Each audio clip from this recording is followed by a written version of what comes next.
don't know if I can find my way out.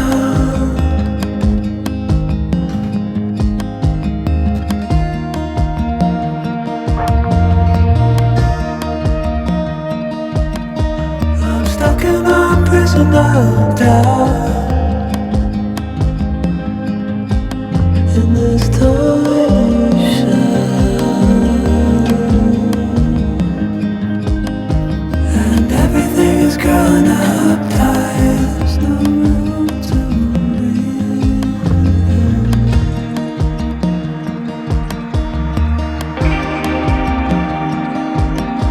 and nobody is watching that now. Hello everybody, welcome back to my channel. If you cannot tell by the background, I am not at home. I am actually in County Wexford. We are in like a mobile home park, like a caravan park, I guess. Except they're not caravans, they're like static. But we actually were on holiday last week. We were in Tenerife and we came back on Monday, and on Tuesday we drove down here.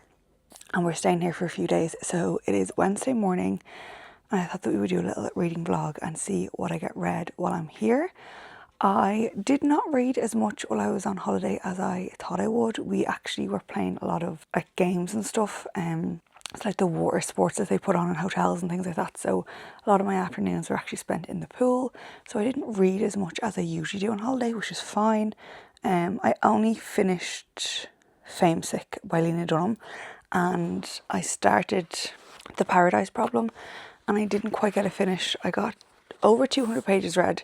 I currently have this much read. I'm on page 273. So I've been reading that a little bit this morning. I don't have too much left. I think about 50 pages or so.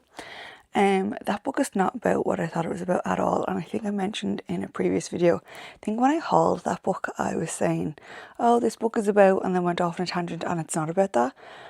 I thought it was about a woman who was supposed to get married, and then her husband called off the wedding, and then her best friend, who was Guy, said we'll still go on the honeymoon, and they went on the honeymoon together.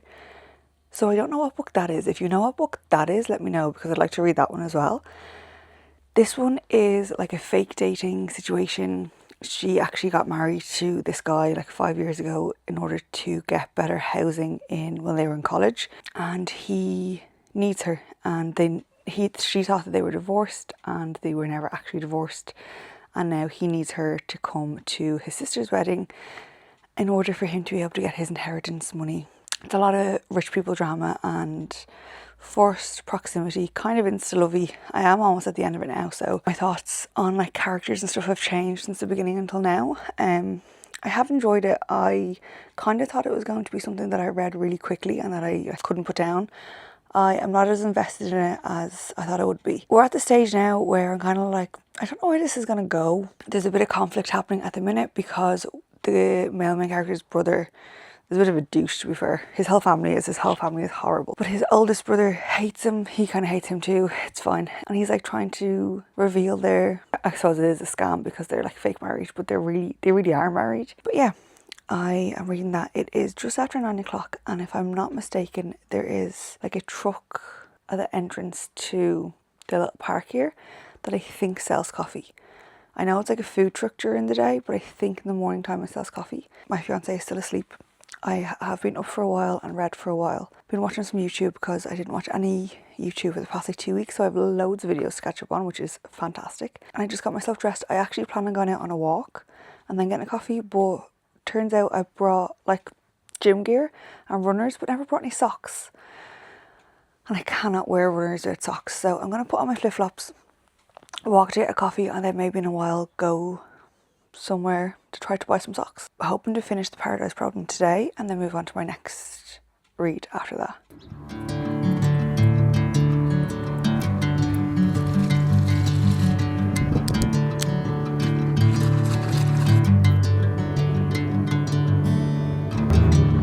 Not gonna lie, this is quite nice, but it's a lot of ice, very little coffee. I am in the exact same spot, but it is a lot later.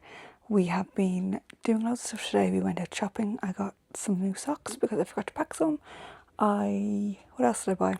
a jigsaw puzzle, we made lunch, we've been chilling out, then I read outside on the deck in the sun and finished The Paradise Problem. I was going to do my little update out there, but there were lots of people walking by and I was just a little bit too busy for me. As I said this morning, The Paradise Problem was not about what I thought it was about. I went into this book expecting something completely different.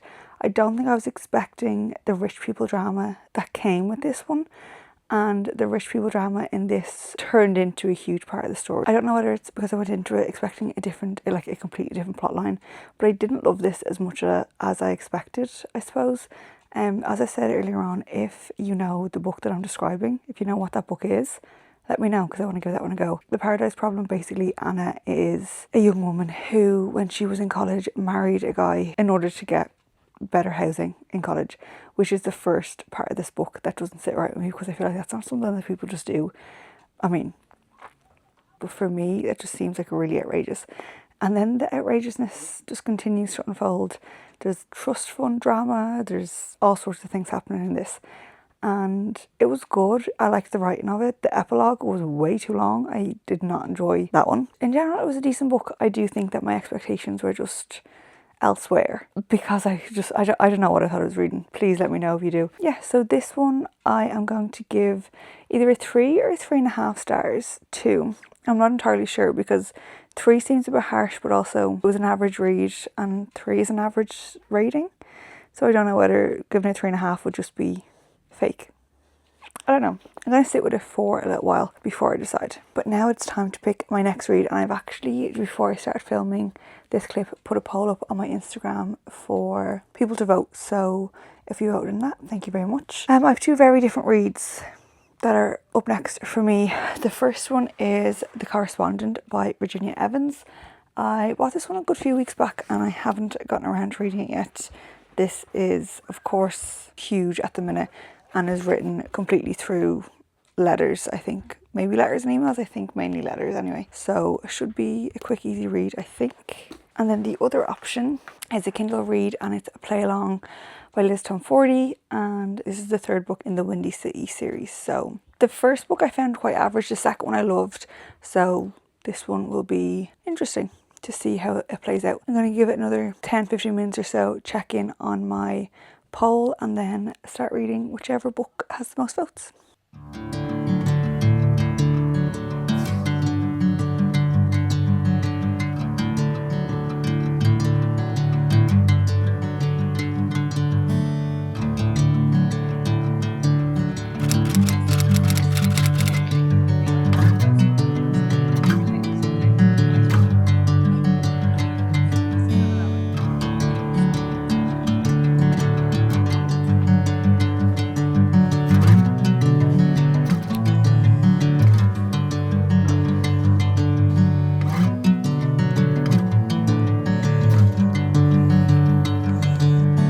Bring me into golden sunlight. If I'm going with you, I know we'll get to the other side. Sinking in, I know this feels right. Catching a crazy love moving through me like a wildfire, like a wildfire.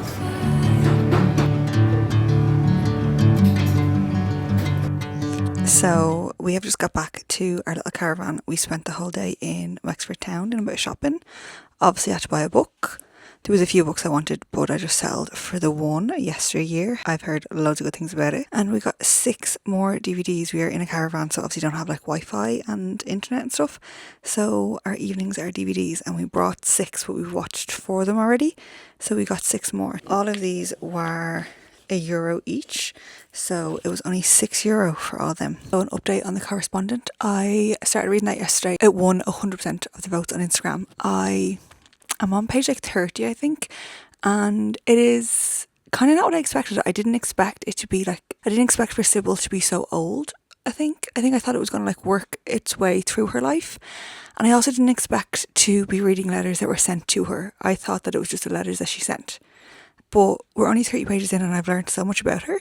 So I'm very intrigued to see where it's going to go, because I feel like she is at the tail end of her life, I guess. So I'm not really sure. I think I went into it thinking that we started while she was like middle-aged and we worked up to her being old. I'm intrigued to see what happens.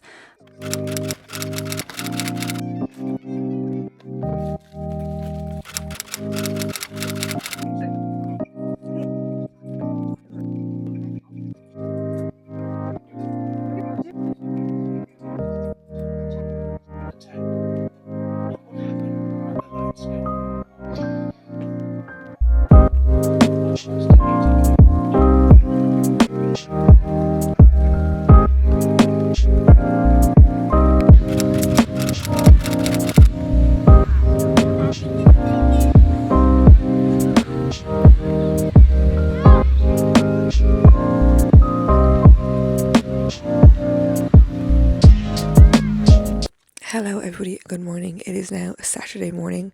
It's just gone 8 a.m. I think, and I'm about to sit down and do some reading.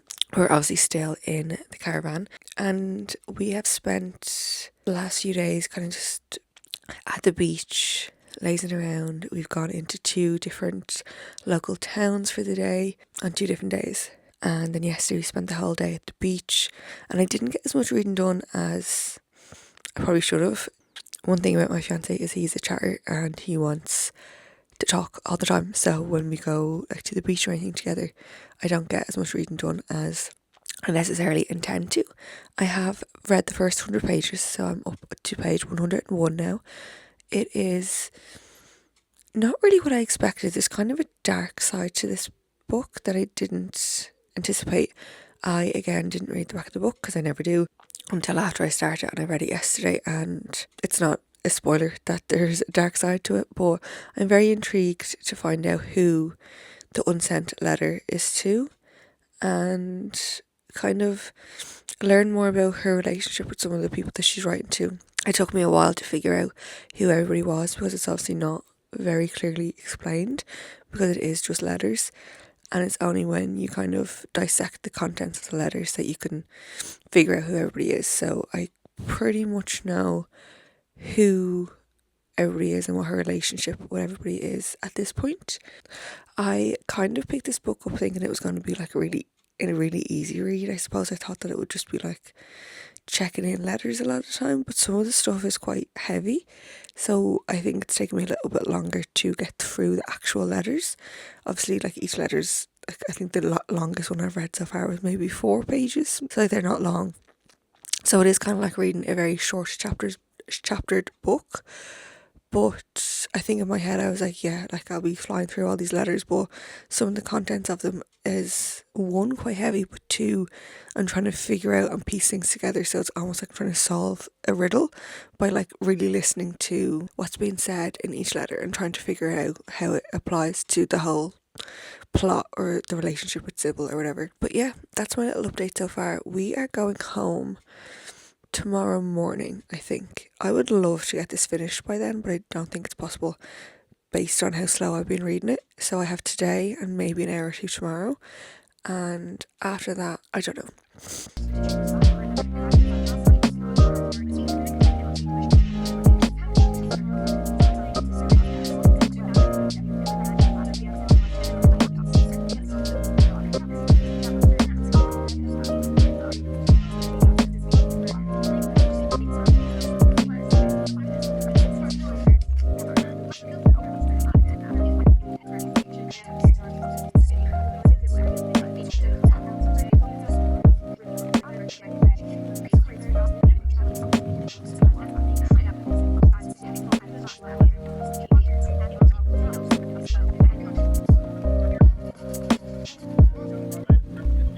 So I've read like a couple of letters in the past few minutes, and while I was reading them, it was kind of reminding me of like how I've been feeling while reading these letters, and it's almost like I feel bad that I'm finding out information about this woman based on private letters that she's writing to somebody. So obviously it's not really that much of a secret. I do think it's on the back somewhere. Sybil is going blind, but as far as I know from things she said in her letters, she's not even told her own children. So it almost feels like I'm reading her diary or something, that I'm finding out these things about her when people in her life don't know. And like just finding out that she's not really that close to her kids, and just like this whole DNA journey thing that she's going on, like knowing the behind the scenes of it, it feels a little bit personal. I don't necessarily feel bad for it, but it does make me feel like, I don't know, it's like acting as if Sybil is a real person and like wondering, is she okay with me reading this? But like, it's just a book, it's not that deep. But yeah, just every now and again when I get like a snippet of information that I feel is private, I'm like, oh, does she know that this is in the book? It kind of feels like this is a non-fiction book. It feels like this is like somebody's actual past. It feels like this is somebody's actual like correspondence, which obviously is like because of how well it's written and like put together. But yeah, we have jumped like, I think since the beginning of the book we've come on like 3 years, so like things have changed. She mentioned in a letter I just read a walking stick, which she hasn't mentioned before, and it's like she's getting older because she starts off quite old, which I think I mentioned before shocked me because I didn't think she would. I just feel really bad for this elderly woman who I don't know and never will know because she's not real, but it's just like, I don't think she's lonely, I think she's quite content with her life, but I just feel like there's like something missing. I have just had my first idea of who this unsent letter is going to, and I really hope I'm incorrect. Like, if what I think is right, which I hope it's not, I'm going to be devastated. Hello everybody, good morning. It is now Sunday morning.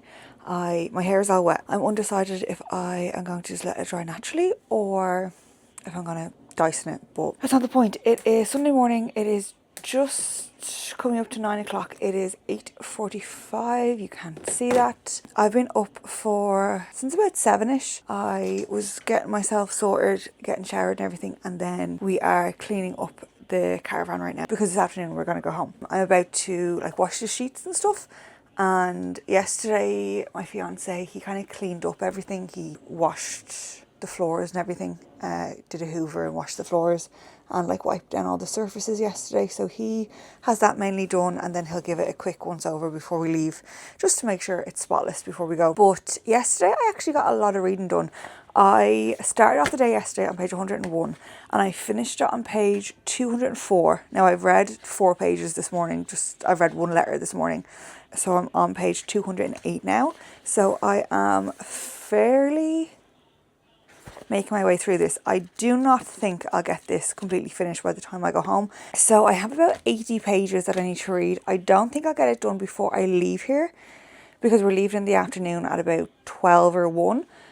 But I should, unless I end up doing something when I go home, I should be able to get it finished today if I put my mind to it. I got really into it yesterday. I got really into Sybil and her journey. I got really into like Sybil's character and learning about all of the things of her past and her relationship with her kids. We've moved through time a lot, and when I was flicking through pages yesterday to try to see what page it ended on, I noticed that we do move up even more time. We've really kind of seen Sybil come into her like old age. When we started the book, it was 2012, I believe, and she was like going blind at that point, and like that continues to get worse. And it's like kind of interesting to see somebody of her age, like she's making new friends and stuff, but she's also like involved in her own like dramas in like gardening club and stuff. Like it's like one of those things where you think that as you get older, like you will not be involved in like petty dramas and stuff, but like she is, and I kind of respect her for it. Like she's kind of iconic. She is reminding me of, it's kind of giving me like the last Great American Dynasty vibes, because she obviously was like a powerhouse in the Lost scene when she was of like working age, and like still lives in this like beautiful house, and her kids want her to sell it because it's worth a lot of money and it's right by the water and she get a lot of money for it, and they want her to go into like a old folks home kind of thing, but like she doesn't want to. And I don't know, she just kind of give me those vibes. I don't know. This is really, there's no plot to this book, I suppose, because you're not reading a plot, you're reading correspondence about different things that are happening in this woman's life. So her correspondence with her best friend is, at the moment, there's friction between them because the best friend revealed some things to her that Sybil's not really happy with, and then there's like correspondence between her and male suitors, which is funny because she's like an elderly woman, and then she like writes to her kids, she writes to her brother a lot. Like there's no plot line, but you are following her character plot, I guess. Like, you learn things about her in different ways through different letters that she writes and that she receives. She's gone on like a DNA journey to find if she was adopted, and she's trying to, like, she didn't intend to, but now she's accidentally stumbled across a blood relative. So yeah, it's interesting. It's definitely something different, not really something I've read before, not just because of the way it's written through the letters and stuff, but just like the age of the character and what you're learning about her. It's just, that's completely different as well. I'm really enjoying it. It's one of those books where, is it as enjoyable as Emily Henry books or the Magnolia Park series for me? No, but will I rate it as highly? Maybe, because it's like I've dipped my toe into a different kind of a genre and I'm really enjoying it. So this book I think really highly of, but if I read another book that was similar to this, I'm not sure I would like it as much. I don't know, it's hard to explain because there's like, I don't know. It's very interesting and unique that this whole book is just letters and some emails and like a couple of notes, but yeah, really enjoying it. And I'm going to finish cleaning up the caravan and then pack up, wait for the sheets to be sorted, hopefully read some more, and hopefully get this finished today.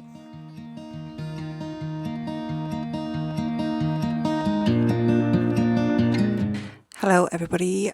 I'm not going to pretend that I've only just gotten home, because I didn't. I got home quite a while ago. It is almost 8 o'clock now. So we left Wexford at like 12:30, 1 o'clock I think. And on the way home we stopped off and did some shopping for back to school, back to work clothes, because both of us are teachers. So of course we were passing by shopping centres, so we stopped off. And then when we got home, we actually had a family barbecue, so my parents and my sister and her husband and my nephew. So we had all that and then cleaned up and stuff. So then we had the horrendous task of having to unpack. And before we went to Wexford, we were actually in Tenerife, and we had a lot of stuff all over the place from that trip as well. So we did a bit of a blitz on putting things away. Not everything is where it needs to be, but most things are, so it's fine for now. And I am finally sitting down and about to do some reading and maybe watch some YouTube. I don't know whether that's going to distract me, and I really do want to get this finished tonight. I'm not sure. I did read a little bit earlier on. I'm on page 219, so I have 50 odd pages to go, so I'm hoping that I can get that done this evening, but I am actually exhausted, so I don't know if I'm going to be able to do it. I can probably get a good solid hour of reading in before I get probably a little bit too tired, so I'm potentially not going to put anything on the TV just yet. Just focus on reading this, because I do find some of the letters are quite heavy, and I feel like we're getting into a stage that could be quite heavy. Her brother is about to move home from France because of something that happened with him. She's gone through some stuff with her best friend / also her daughter as well, I guess. And the whole stalker thing as well is like unfolding. So I feel like some of these next letters might be a little bit heavy. So I'm not sure if they will like take it out of me a bit. But we're going to attempt to get this finished before I go to bed tonight. We'll see.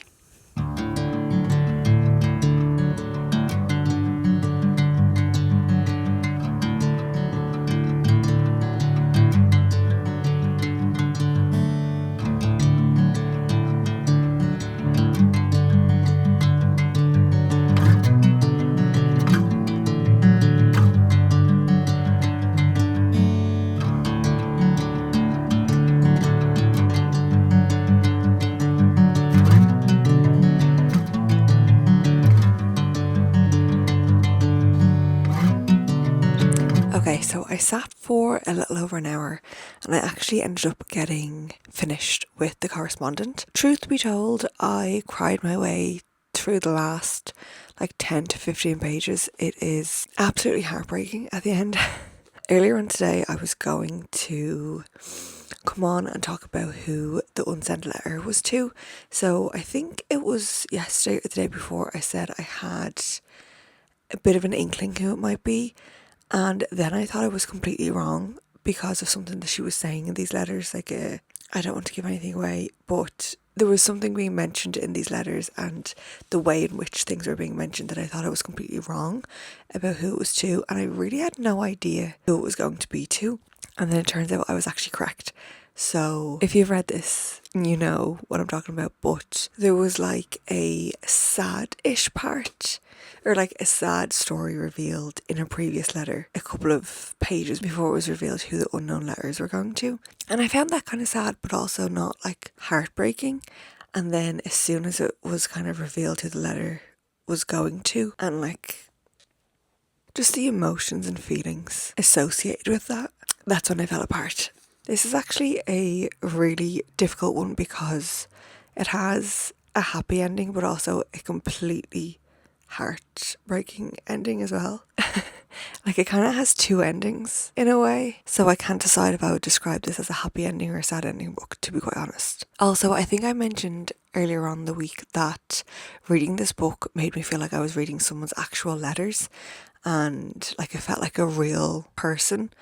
Like it didn't feel like I was reading a fiction book at all. And because of that, I'm finding it really difficult to rate the book. Often I don't rate like memoirs or non-fiction books. I don't give them a rating on like Fable and Goodreads. And I think because I see this book as non-fiction, even though it's not, like it is fiction, I'm struggling to come up with a rating because I feel like I'm rating somebody's life. So I don't know where I stand with a rating. I'm feeling like maybe 4 stars-ish, but that could go up or down half a star or more. I'm not committed to that rating right now. I'm going to sit with it for a while. I think for this book in particular, I appreciate it so much more at the age I am. I'm 31 and I feel like I am happy to and sometimes want to get something deep out of books. Obviously I don't always want that. Like I do read fluffy romance sometimes, but I'm happy to get something emotional from a book, and this is exactly what this book was for me. It was kind of like a lesson on many things. It's also given me a really horrendous fear of going blind in my old age, and if I think about that too much I will spiral. But I am almost certain that if I read this book in my early 20s, I would not have liked it or appreciated it. I'm not even sure I would have finished it if I read it when I was in my early 20s. I have seen a lot of people on here on YouTube who are a lot younger than me reading this and enjoying it. So I don't think it's like an age thing. I think it's more like a reading taste thing. And for me, definitely in my early 20s, I was reading to escape my life, not learn lessons about life. So I don't think I would have appreciated it at that age. So if you're not going to appreciate that kind of writing, then probably not for you right now. Wait till you're in the right space for it, I guess. It's very much slice of life, but also really heavy on the fragility of life, I would say. There's not really an awful lot you can say about this book without giving away the little plot there is. I mean, I've mentioned previously in the video that it's not a plot-driven book because there is no plot really, because you're just following these letters all the time, but you're learning about this woman's life through her letters. So she writes to her friends, her ex-sister-in-law who's also her friend, her brother, her children, and that's kind of in the beginning. And then as you learn more about her and she learns more about herself and she goes on little journeys, she writes to other people, and they're the ones that start getting a little bit deeper, but they're also the ones that if I was to talk about them and you haven't read the book, then it would give away some little things that happen, so I won't do that. I think that this book did something completely different than what I expected. I kind of expected it to be not necessarily an easy read, but I didn't expect it to get so deep, so emotional, and yeah, it surprised me in that way. I kind of thought it would be light, and it's definitely not light in my opinion. It is quite heavy, I would say, but I did really enjoy it, and I would be interested in reading something in this kind of a genre again. I actually really liked reading about an older person, and I think I mentioned that she reminded me of the woman from The Last Great American Dynasty, and also like maybe in a way the woman from Emily Henry's Great Big Beautiful Life. And that's pretty much all I had to say on The Correspondent. I don't particularly like this cover, particularly because this is not a sticker, it is part of the cover. I like the one with the 2 robins, but I think maybe without the green sticker this would be cuter. I do like the spine of this one. And that's pretty much it. So although I finished this at home, I'm counting it as finishing it on my little caravan holiday. So I got The Paradise Problem finished and The Correspondent started and finished during this little trip, which I'm pretty happy with. I am kind of falling behind on my goal of 6 books in August. I've only got 2 currently, and it is the 9th of August, so I probably need to get through another one quite quickly in order to stay on track, because I do go back to work pretty soon. School starts back in like 2 weeks time, and if you're a teacher you know that when school starts back everything else goes on the back burner. But that brings us to the end of today's video. Thank you so much for watching.